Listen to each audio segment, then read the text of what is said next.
In the early 1960s, things weren't as ideal as they were expected to be.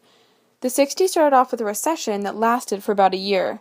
John F. Kennedy, who was in office at the time, wanted to boost the economic growth and drop the unemployment rate.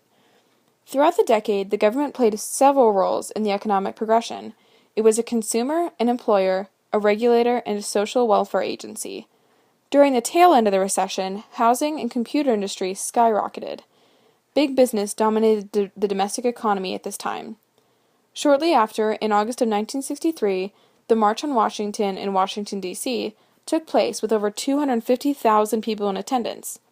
Popular political figures were set to speak at the march. The famous Martin Luther King Jr.'s "I Have a Dream" speech was given at this march, and the speech became known as one of the most important speeches in American history.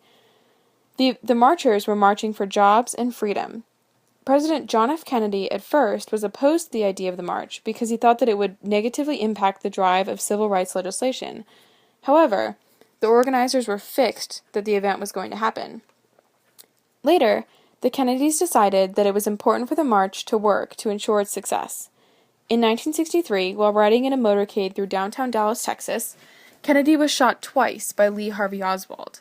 While being taken into custody, Oswald was shot by another man and died later in the same hospital that Kennedy died in.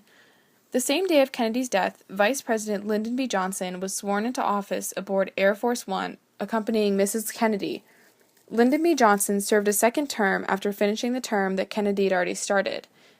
During Johnson's term, many beneficial things happened, but also many dark, depressing events occurred. July 2nd, 1964, was the day the Civil Rights Act was passed.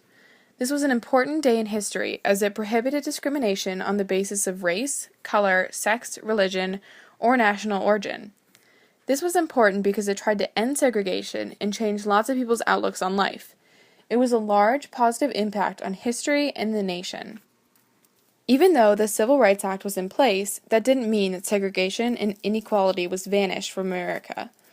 On March 7, 1965, 600 marchers planned on marching from Selma to Montgomery. These marchers were protesting for the ongoing exclusion from the electoral process, as well as the death of Jimmy Lee Jackson, who was another civil rights activist who was shot unprovoked. The march was going well and as planned until the people crossed the Edmund Pettus Bridge, where they were met by a wall of state troopers. The marchers weren't being violent, but they were attacked by local and state police with tear gas and bully clubs. The nation was not at peace at this point in the decade, and it continued. Johnson kept sending U.S. troops into Vietnam to fight the Viet Cong, and also a very important historical figure, Martin Luther King Jr., was assassinated on April 3, 1968, on the balcony of his motel room. While dealing with the loss, the nation broke out into multiple race riots. However, in a way this brought the nation together.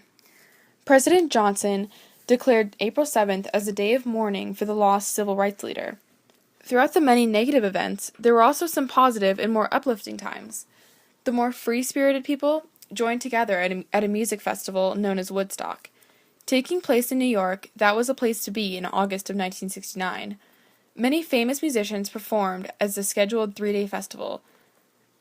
Singers and songwriters such as Jimi Hendrix and Santana, to only name a couple, performed for the large audience. With a total of 32 bands, the turnout was much more than expected. There was an estimated 100,000 people expected, but in reality, there was an audience of 450,000 people. Most of the audience was waiting and anticipating Jimi Hendrix's performance at the festival. While the hippies were celebrating their music and freedom, technology had reached its peak at the end of the decade. In 1969, the first man stepped on the moon for the first time ever in history. The mission Apollo 11, led by Neil Armstrong and Buzz Aldrin, left America feeling a great sense of patriotism. This concluded the successes of the decade. The 60s brought a lot of change as well as a lot of controversy, but in the end it led to a lot of good for the nation and what we needed to continue moving forward through the 20th century.